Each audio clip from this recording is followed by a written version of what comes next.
மரத்துக்கு பின்னாடி மறைஞ்சிருந்து மிருகங்களை வேட்டையாடுறத அருள் வழக்கமா வச்சிருந்தான்.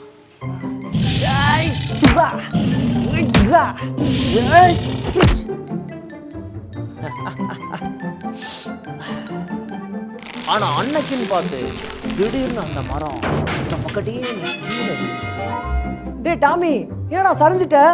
சாதாரணமாகவே மரம் அதோட வெப்பநிலையை கம்மியாக வச்சுக்கிறதுக்கு அதோட வேர்ல இருந்து தண்ணி எடுத்து அதோட இலை வழியா ஆவியா வெளியேற்றும். ஓ, ஆனா அவ்வளோ ஹைட்டுக்கு அது எப்படி தண்ணியை கொண்டு போகுது? அதுக்கு காரணம் அந்த வாட்டர் மாலிகுல்ஸ்க்கு இடையில இருக்கிற அதர்சன் ஃபோர்ஸ் தான். அதாவது சைலம்ன்ற சின்ன குழாய் வழியா மரம் தண்ணி அதோட வேர்ல இருந்து எடுக்கும். இப்படி எடுக்கிற தண்ணியில அது யூஸ் பண்ணது போக மீதிய அதோட இலையில இருக்கிற சொமேட்டோ வரைக்கும் கொண்டு போய் அதை ஆவியா வெளியேற்றிடும். இதனால இந்த சைலம் டியூப்ல அங்கங்க வெற்றிடம் உருவாக பார்க்கும். ஆனா இதுல இருக்கிற வாட்டர் மாலிகுல்ஸ்க்கு இடையில இருக்கிற அதர்சிவ் ஃபோர்ஸ் அதிகமா இருக்கதால அந்த தண்ணி நல்லா ஸ்ட்ரெச் ஆகி அப்படியே மேல வரும். இப்படிதான் மரம் எவ்வளவு ஹைட்ல இருந்தாலும் அது தண்ணியை வேர்ல இருந்து இலை வரைக்கும் கொண்டு போகுது.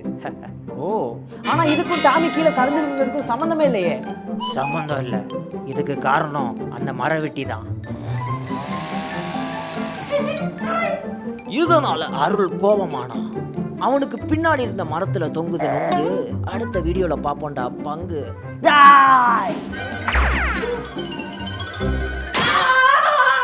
ஆரோக்கியமான வாழ்க்கைக்கு ஆராவில் ஹெல்த் மிக்ஸ்.